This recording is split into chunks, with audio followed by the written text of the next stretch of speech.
여러분 안녕하십니까? JTB 뉴스입니다.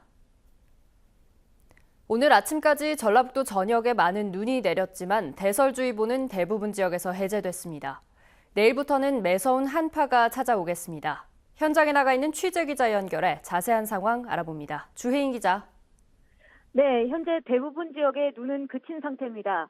어제 내려진 대설주의보는 고창, 부안, 정읍을 제외하고 오늘 모두 해제됐습니다.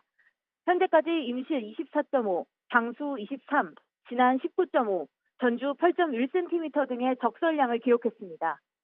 눈길 교통사고도 잇따라 오늘 새벽 5시 15분쯤 순천 완주간 고속도로에서 화물차 3대가 추돌해 2명이 다치는 등 오늘 오전에만 45건의 사고가 접수됐습니다. 현재 군산과 부안 등 서해안 5개 노선의 연안 여객선 운항은 중단됐고 지리산 정령치 구간 6km의 차량 운행이 통제되고 있습니다. 눈은 모레 오전까지 5에서 15cm 정도 더 내릴 것으로 보입니다. 오늘 낮 최고 기온은 전주 영하 3도 등 영하 6도에서 영하 1도로 한낮에도 영하권에 머물겠습니다. 김제와 군산 등 서해안 4개 시군에는 강풍주의보가 내려져 있습니다. 내일 아침은 무주가 영하 17도, 모레 아침은 진안이 영하 20도까지 떨어지는 등 아침 기온은 영하 15도 안팎에 머물고 낮에도 내내 영하권에 거치면서 이번 주 내내 매서운 한파가 몰아치겠습니다. JTB 뉴스 주혜인입니다. 경찰이 무주의 한 추모공원에 유골 수만 기가 방치돼 있다는 신고를 받고 수사에 들어갔는데요. 무연고자의 유해인 것으로 알려졌습니다. 오정현 기자입니다. 컨테이너 박스 내부 파란 플라스틱 박스가 줄지어 쌓여 있고 수많은 포대자루가 눈에 띕니다. 안에 담긴 건 사람 유골입니다. 무주군 적상면의 한 추모공원 관계자가 지난 6일에 발견한 참상입니다. 잘못적으로 채워져 있었기 때문에 그동안에 그것을 깍두기로 잘라서 또 문을 여는 순간에 열어보니까 황당했죠. 연고가 없는 망자들의 유골로 추정되는데 추모공원 내 컨테이너 박스 2개 동과 무허가 콘크리트 건축물 2곳 등 모두 4곳에 방치된 유골은 무려 3만 6천여 기에 달합니다. 수만 기가 되는 것 같아요. 내가 세볼 수는 없고 그런 숫자를 환경 상태도 안 좋고 공기나 이런 것이 사진 찍고 나오는 것만 해도 힘들게 사진 찍고 나왔어요. 과거 추모공원 측이 국책사업으로 발굴된 무연고 유골들을 비용을 받고 수습한 뒤 화장하지 않은 채 흉물슬에 방치한 게 아니냐는 의혹이 나옵니다. 신고를 접수한 경찰은 조만간 추모공원 관리인 등 당시 관계자들을 불러 경위를 따져 물을 방침입니다. JTB 뉴스 오정현입니다. 이항로 진안군수가 공식 선거운동 기간이 아닌데도 식사 자리에서 재선 지지를 호소해 선거법 위반 논란이 일고 있는데요. 선거관리위원회가 이번 주에 이 군수를 불러 조사하기로 했습니다. 보도에 송창용 기자입니다. 전라북도 선거관리위원회가 오는 12일쯤 이항로 진안군수를 불러 선거법 위반 여부를 조사하기로 했습니다. 조사 내용은 크게 2가지입니다. 첫 번째는 지난해 12월 21일 한 모임의 송년회에서 한 발언입니다. 이 군수는 이 자리에서 공식 선거운동 기간이 아닌데도 재선에 대한 지지를 호소했습니다. 참고로 건강 친구들 이 양반 한번 더 시켜달라고 얘기하려고. 두 번째는 모임의 식사비를 누가 계산했느냐 하는 것입니다. 이 군수 측에서 식사비를 계산했다면 명백한 선거법 위반입니다. 이 군수는 당시 모임에 참석한 30여 명이 회비를 걷어 사용했다며 의혹을 부인하고 있습니다. 여름철하고 12월 연말에는 그렇게 부부 동반해서 그렇게 모임을 정기적으로 합니다. 요즘은 회비를 2만 원씩 내서 그렇게 하고. 선관위는 이번 사건에 대한 신고가 접수됐고 제출된 자료와 관계자들이 명확하기 때문에 빠른 시일 안에 결론을 내리겠다고 밝혔습니다. JTB 뉴스 송창용입니다. 정읍 씨가 무기계약직을 채용하면서 엉터리 심사로 합격자가 뒤바뀌었다는 감사 결과 전해드렸는데요. 처벌은 고의성을 알 수 없다는 이유로 하나마나한 수준입니다. 권대성 기자입니다. 정읍 씨는 지난 2013년과 15년 무기계약직 근로자를 공개 채용했습니다. 그런데 전라북도는 감사를 벌인 결과 엉터리 채용 심사로 2명의 합격자가 뒤바뀌었다고 밝혔습니다. 해당 공무원들은 훈계 처분을 받게 됐습니다. 하지만 훈계는 공무원법이 규정한 정식 징계에 해당되지 않습니다. 승진, 제한 같은 인사상 불이익도 받지 않게 돼 처벌의 실효성을 두고 논란이 일고 있습니다. 공무원들 입장에서는 이제 그렇게 조금 이제 훈계 받아도 상당히 부담이 되고 이게 들어가는 것은 아니니까. 감사를 벌인 전라북도는 고의성을 확인할 수 없어 징계 처분을 내리지 않았다고 밝혔습니다. 또한 피해자 구제 같은 처분도 별도로 요구하지 않았다고 설명했습니다. 취업 준비생들은 이해하기 어렵다는 반응입니다. 벌 줄 사람은 벌을 줘야 되고 그다음에 이제 구제해 줄 사람은 구제 최대한 해줘야 되고 이러한 이제 사후 대책이 좀 더 보완되어야 괜찮다고 생각합니다. 전국적으로 공공기관의 채용 비리가 취업 준비생들을 울리는 가운데 지자체의 허술한 채용 행정과 미약한 처벌에 취업 준비생들은 허탈하기만 합니다. JTB 뉴스 권대성입니다. 서남대 재학생에 대한 특별 편입학 1차 모집이 마감됐습니다. 의학과 보건 계열을 제외하고 대부분 학과에서 모집 정원을 크게 밑돌았습니다. 조창현 기자입니다. 1,425명의 서남대 편입생을 모집한 원광대는 370명만이 지원해 평균 0.26대 1의 경쟁률을 기록했습니다. 이 가운데 345명을 모집한 의대는 140명이 지원했고 학생 반발이 심한 간호학과는 206명이 지원했습니다. 전주대는 간호학과, 물리치료학과 등 보건 계열에만 편입학 학생이 몰렸을 뿐 나머지 학과는 지원자가 거의 없습니다. 예수대학교도 간호학부만 모집 정원보다 많은 학생이 지원했습니다. 871명을 모집한 군산대는 34명만이 지원해 0.04대 1의 경쟁률을 기록했고 우석대도 181명 모집에 26명만이 지원을 마쳤습니다. 의대와 한국음악과에서만 편입생을 모집한 전북대는 다른 대학과 달리 오늘 1차 원서 접수를 마감합니다. 도내 대학의 편입학 경쟁률이 낮은 것은 서남대 아산 캠퍼스 재학생들이 충청권 대학으로 빠져나갔기 때문으로 분석됩니다.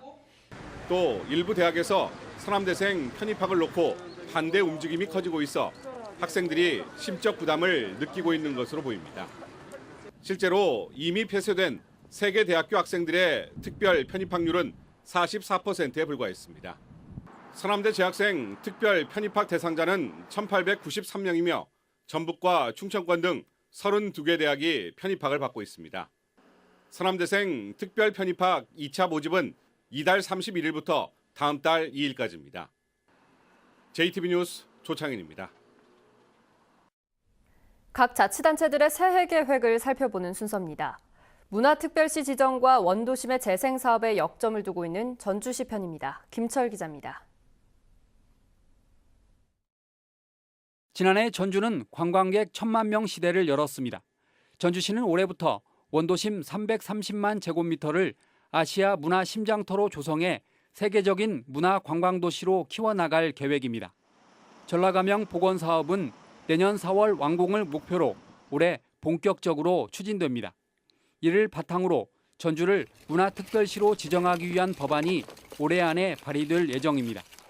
대통령께서 공약했던 전주문화특별시, 이게 이제 전주로 봐서는 굉장히 큰 비전인데 이 안에 거의 모든 게 다 담겨져 있습니다. 문화특별시를 만들 만한 이 구도심 100만 평도 이게 가장 기본이 되는 거고. 낙후된 원도심의 도시재생 사업에는 올해 더욱 속도가 붙습니다. 전주의 미래유산과 전통문화를 소재로 한 전주형 도시재생 사업이 원도심에서 추진됩니다. 전주시는 마을 공동체를 활성화시키기 위해 60개의 공동체를 발굴해 지원하기로 했습니다. 이런 공동체를 바탕으로 해서 나머지 사회적 경제가 꽃피우는 게이기 때문에 사회적 경제와 관련된 기업들을 키우는 일과 더불어서 이 도심의 공동체를 씨앗을 전체 다 뿌리는 일들이 올해 중요한 사업으로 좀 책정돼 있습니다. 올해는 전주 역사 신축, 전주 교도소 이전 사업이 추진되고 내년 착공을 목표로 탄소국가산업단지의 행정 절차가 진행됩니다. 전주시는 또 탄소와 드론을 결합한 드론 축구를 체계적으로 발전시켜 레저 스포츠로 육성해 나갈 계획입니다. JTB 뉴스 김철우입니다. 순창군이 오지마을 주민들의 발이 돼주는 마을 택시의 운행을 대폭 늘립니다. 정읍시는 올해 안에 치매 안심센터를 새로 짓기로 했습니다. 정원익 기자입니다. 순창군이 오지마을의 마을 택시 운행을 오늘부터 대폭 늘립니다. 대중교통 이용이 불편한 48개 오지마을에서 시행 중인 마을 택시는 기본료 1,400원만 내면 이용할 수 있습니다. 순창군은 마을별로 15차례에서 50차례로 제한했던 이용 한도를 모두 2배씩 늘리기로 했습니다. 남원시는 2018년도 농업인 월급제 지원 사업의 신청을 오는 20일까지 받는다고 밝혔습니다. 농업인 월급제는 농협이 사들여 출하할 벼의 예상 소득 중 70%를 농번기에 다달이 나누어 지급하는 사업인데 지난해엔 530여 가구가 참여했습니다. 특히 올해는 108만 원으로 제한했던 월급 상한액을 168만 원으로 대폭 늘려 농업인들의 호응이 높을 것으로 기대를 모으고 있습니다. 우리 시 자체 사업으로 추진하는 농업인 월급제 지원 사업에 많은 농가가 참여할 수 있도록 지속적인 홍보를 통하여 벼 재배 농가의 안정적인 경영에 도움을 줄 계획입니다. 정읍시가 치매 환자를 관리하고 돌보는 치매 안심센터를 건립한다고 밝혔습니다. 모두 29억 원을 들여 금붕동 일대에 지상 2층 1000제곱미터 규모로 지어질 센터에는 검진실과 상담실, 교육실 등이 들어설 예정입니다. 정읍시는 오는 5월에 공사에 들어가 연말까지 마무리하고 개관한다는 계획입니다. JTB 뉴스 정원익입니다. 전라도 산하기관인 전북연구원이 낸 보고서를 두고 표절 논란이 일고 있습니다. 전북연구원은 지난 3일 익명의 제보자가 연구원에서 지난 2010년에 낸 야간관광 활성화 방안 보고서가 2008년 제주연구원 보고서의 핵심 내용을 표절했다고 신고해 조사에 착수했다고 밝혔습니다. 전북연구원은 두 보고서의 유사도를 조사한 결과 전체 문장의 5% 정도가 같은 것으로 나타나 표절로 간주하긴 어렵지만 조사를 계속하겠다고 덧붙였습니다. 전북 창조경제혁신센터가 제대로 절차를 밟지 않고 추천 기업을 일부 선정한 것으로 드러났습니다. 감사원에 따르면 지난해 전북 창조경제혁신센터는 기술개발 자금을 지원하기 위한 추천 기업을 선정하면서 모 중소기업을 공모가 아닌 연구개발특구 진흥재단 직원의 부탁을 받아 포함시켰습니다. 감사원은 창조경제혁신센터를 관할하는 중소벤처기업부에 지원기업의 기준이나 범위를 명확히 마련할 것을 요구했습니다. 공직선거법 개정이 늦어지면서 시군의원 선거구 획정 작업도 차질을 빚고 있습니다.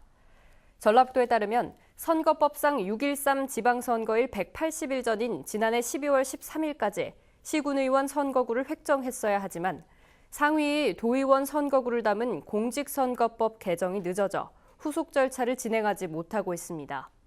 또 여야 대치가 이어지고 있어 자칫 시의원 예비후보 등록이 시작되는 오는 3월 2일까지도 시군의원 선거구가 획정되지 못하는 게 아니냐는 우려가 나오고 있습니다. 지난해 7월 새만금 지역기업 우대 기준이 마련된 뒤 새만금 사업에 지역기업의 참여가 늘고 있습니다. 새만금 개발청에 따르면 지역기업 우대 기준이 마련되기 전 새만금 신항만 방파제 공사의 지역기업 참여율은 0%였습니다. 하지만 우대 기준이 마련된 뒤 신항만 가호안 축조공사는 지역기업 참여율 20%를, 신항만 진입도로 공사는 11%를 기록했습니다. 새만금 개발청은 이번 주에 발주하는 새만금 남북도로 2단계 공사에도 지역기업 참여 수준을 평가에 반영해 참여율을 높이겠다고 밝혔습니다. 전북의 저축은행 1년 정기예금 평균 금리가 2.4%를 넘었습니다. 저축은행 중앙회에 따르면 1년 전 2.06%였던 12개월 정기예금 평균 금리는 이달 들어 2.44%까지 올랐습니다. 특히 인터넷으로 계좌를 만들 경우 2.6%가 넘는 이율을 받을 수 있습니다. 제1금융권인 은행의 1년 정기예금 금리도 올 들어 2.1%로 상승하는 등 예금 금리가 오름세를 보이고 있습니다. 지난해 전북 인구가 10,000명 넘게 줄었습니다. 행정안전부에 따르면 지난해 말 기준 전북 인구는 185만 4,607명으로 1년 전에 비해 1,184명 줄었습니다.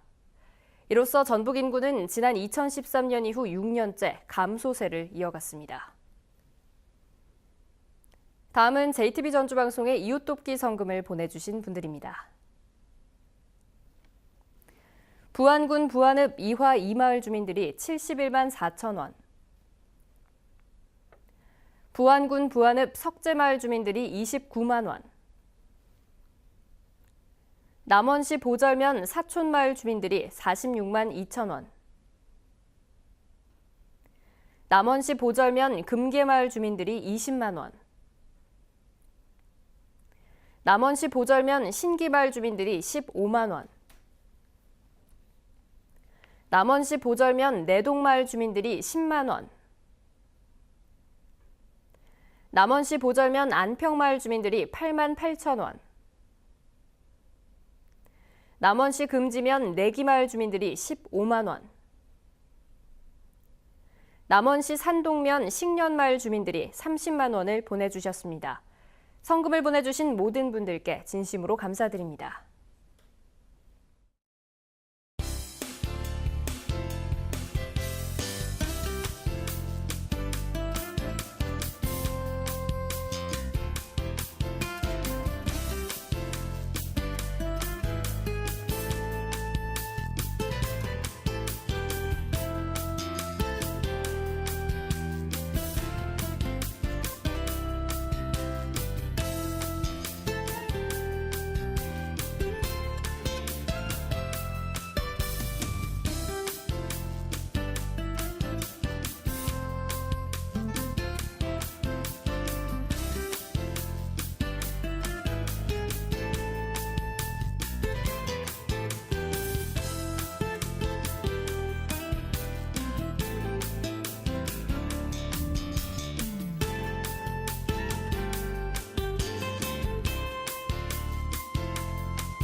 JTB 뉴스를 마칩니다. 함께해 주신 여러분 고맙습니다.